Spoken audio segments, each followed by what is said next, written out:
एक बार की बात है, एक प्रसिद्ध संत अपने शिष्यों के साथ तीर्थ यात्रा पर निकले। वे अनेक गांवों, कस्बों और शहरों से होकर गुजरे।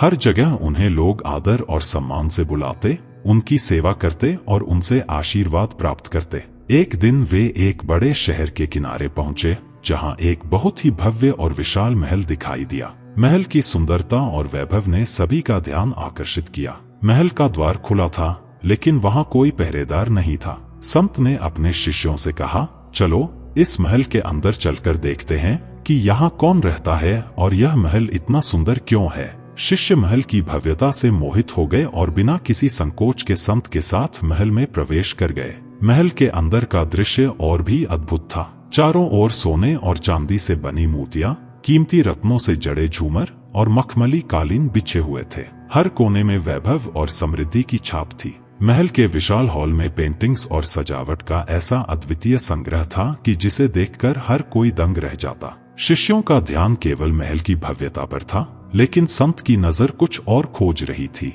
अचानक संत की दृष्टि महल के बीचों बीच रखे एक साधारण से कटोरे पर पड़ी। वह कटोरा लकड़ी का था, बिल्कुल साधारण और निर्विकार। संत ने उस कटोरे की ओर इशारा करते हुए शिष्यों से कहा, आओ इस कटोरे को ध्यान से देखो। शिष्यों ने हैरान होकर उस कटोरे की ओर देखा और फिर एक दूसरे की ओर प्रश्नवाचक दृष्टि से देखा। एक शिष्य ने हिम्मत जुटाकर पूछा, गुरुजी, इस महल में जहाँ हर वस्तु इतनी कीमती और आलीशान है, वहाँ यह साधारण और खाली कटोरा क्यों रखा गया है? इसका यहाँ क्या महत्व हो सकता है? संत मुस्कुराए और बोले, यही तो इस महल की सबसे महत्वपूर्ण वस्तु है। इस कटोरे की साधारणता में जीवन का सबसे बड़ा सत्य छिपा हुआ है। शिष्य और भी अधिक चकित हो गए। संत ने समझाते हुए कहा, यह कटोरा हमें दो महत्वपूर्ण बातें सिखाता है।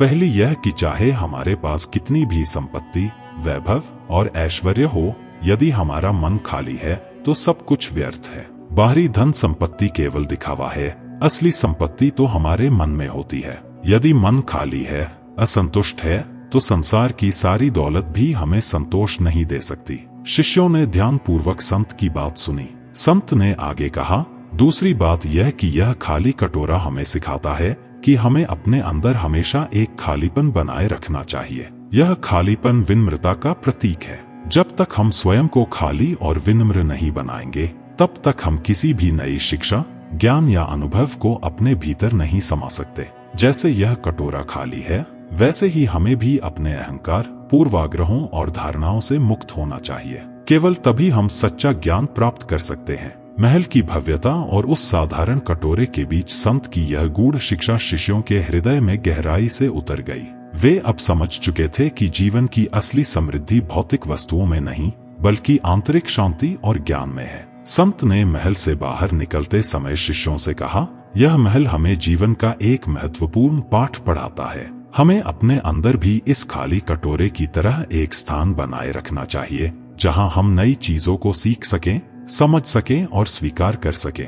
तभी हम सच्चे ज्ञान और संतोष को प्राप्त कर सकते हैं। शिष्य अब इस बात को समझ चुके थे कि भले ही बाहरी दुनिया में कितनी भी समृद्धि क्यों न हो, यदि हमारे अंदर खालीपन नहीं है, तो वह समृद्धि हमें संतोष नहीं दे सकती। वे संत के इस दृष्टिकोण से अत्यधिक प्रभावित हुए और अपने जीवन में इस शिक्षा को अपनाने का संकल्प लिया। यह कहानी हमें सिखाती है कि बाहरी भव्यता और समृद्धि से अधिक महत्वपूर्ण है आंतरिक शांति और विनम्रता। जो लोग अपने मन को खाली और विनम्र रखते हैं, वे ही सच्चे ज्ञान को आत्मसात कर सकते हैं और जीवन में वास्तविक संतोष प्राप्त कर सकते हैं।